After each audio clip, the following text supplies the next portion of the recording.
किसी ने बड़े ही कमाल की बात कही है कि बेटे को फर्क तब तक नहीं पड़ता जब तक उसके पिता का साया उसके साथ होता है।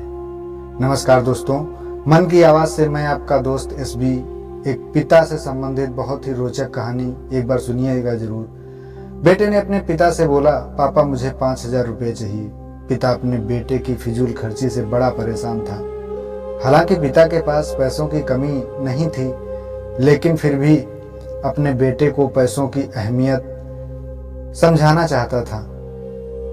बोला, बेटा मैं तुम्हें 5,000 रुपये नहीं बल्कि 10,000 रुपये देने के लिए तैयार हूँ।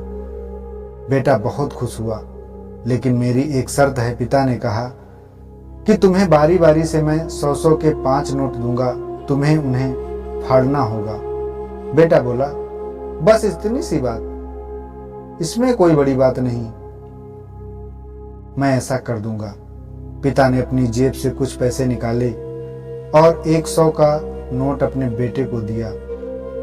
बेटे ने झट से उसके 2 टुकड़े कर दिए। पिता अवाक सा देखता रह गया। पिता ने दूसरा नोट दिया। बेटे ने उसको लिया और फिर पहले नोट की तरह ही फाड़ दिया। इस तरह पिता ने उसे तीसरा नोट दिया, बेटे ने उसे भी फाड़ दिया।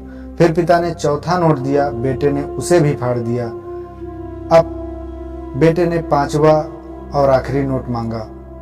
पिता बोले, मैं आखिरी 100 का नोट तुम्हें नहीं दूंगा, उसे तुम्हें खुद कमाना होगा, और वो भी एक दिन में। बेटा तुरंत बोला, बस इतनी सी बात, मैं एक दिन में 100 रुपये कमाऊंगा और उसे फाड़ दूंगा, बस आप 10,000 रुपये तैयार रखिए। पिता बोले, बेटा याद रखना, तुम्हें 100 रुपये कमाने हैं, किसी से मांगने नहीं। दूसरी सुबह बेटा घर से 100 रुपये कमाने के लिए निकल पड़ा। काफी देर भटकने के बाद उसे एक चाय की दुकान दिखी। उसने देखा कि चाय वाला एक रेहड़ी लगा के बैठा है। वो उसके पास गया और बोला, अंकल मुझे 100 रुपये दे दो, मैं आपके सारे बर्तन धो दूंगा। चाय वाले ने लड़के को देखा और बोला, तू दिखता तो अच्छे घर का है, पर मैं तुझे 100 रुपये नहीं 10 रुपये दूंगा। लड़के ने सोचा, कोई बात नहीं, शुरुआत तो की जाए। बेटे ने बर्तन धोए और उसे मन ही मन में सोच आ रही थी कि जिस 10 रुपये की वो कीमत भी नहीं समझता था, आज उसके लिए कितनी मेहनत करनी पड़ रही है। उसने सोचा, क्यों न अपने किसी दोस्त से 100 रुपये मांग लिए जाएं। लेकिन पिता की वो शर्त याद आ गई। पैसे सिर्फ मेहनत से कमाने हैं। लेकिन साथ ही उसके दिमाग में ये भी चल रहा था कि 100 रुपये ही तो कमाने हैं, उसके बाद मुझे 10,000 मिल जाएंगे। पूरे दिन कभी बोझा उठाता, कभी झाड़ू लगाता, कहीं कहीं गालियां भी खानी पड़ती। 10-10 रुपये के लिए उसे बहुत मेहनत करनी पड़ी। उसके कपड़े गंदे हो गए थे और उसके हाथ में गांठें तक पड़ गई थी। पूरी तरह से थक हार कर शाम तक उसने 100 रुपये कमा लिए। 100 रुपये कमाकर वो घर पहुंचा। घर पर पिता उसका इंतजार कर रहे थे। बेटे ने पिता को 10-10 के नोट दिखाए और कहा, पापा मैंने 100 रुपये कमा लिए। पिता बोले, बहुत अच्छा, अब इन आखिरी 100 रुपयों को आप फाड़ दो और शर्त पूरी करो।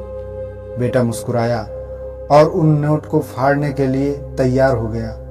जैसे ही उन नोटों को उसने फाड़ना चाहा, फाड़ने की कोशिश की, उसके सामने वो पिक्चर आ गई, वो तस्वीर आ गई कि उन 100 रुपये कमाने के लिए उसने कितनी मेहनत की है। किसी के सामने हाथ फैलाए हैं, किसी के सामने काम के लिए भीख मांगी है, कितनी गालियां सुनी हैं। उसका हाथ इतना सोचते सोचते रुक गया। उसकी आंखों में आंसू आ गए थे और वो बोला, पापा आप जो मुझे समझाना चाहते थे मैं समझ गया। मैं फिजूल खर्ची करता था, इसलिए आप मुझे ये सबक सिखाना चाहते थे। मैं समझ गया कि मेहनत से कमाए पैसे खर्च करने में कितनी तकलीफ होती है। ऐसा नहीं है कि पैसे आप खर्च ना करें, पैसे खर्च करें लेकिन सही जगह पर। जिंदगी में आप जो करना चाहते हैं वो उन पैसों से करिए, लेकिन कभी फिजूल खर्ची मत करिए। किसी ने सच ही कहा है कि शौक तो माँ बाप के पैसों से पूरे होते थे, अपने कमाए हुए पैसों से सिर्फ जिम्मेदारियां उठती हैं। दोस्तों, आप जो कमाते हैं, जितना कमाते हैं, जैसे कमाते हैं, उसे फिजूल खर्ची में बर्बाद ना करें। जहां जरूरत हो पैसा, चाहे आपका हो, आपकी माँ बहन का हो, या आपके पिता का हो, आपके भाई का हो, किसी का भी हो, उसको फिजूल खर्ची में बर्बाद न करें। हमेशा की तरह आपसे एक बात कहना चाहूँगा कि ऊपर वाले के आशीर्वाद, अपनों के प्यार और अपनी मेहनत के साथ मुकाम हासिल करो, ऐसा कि दुनिया भी हासिल करना चाहे आपके जैसा।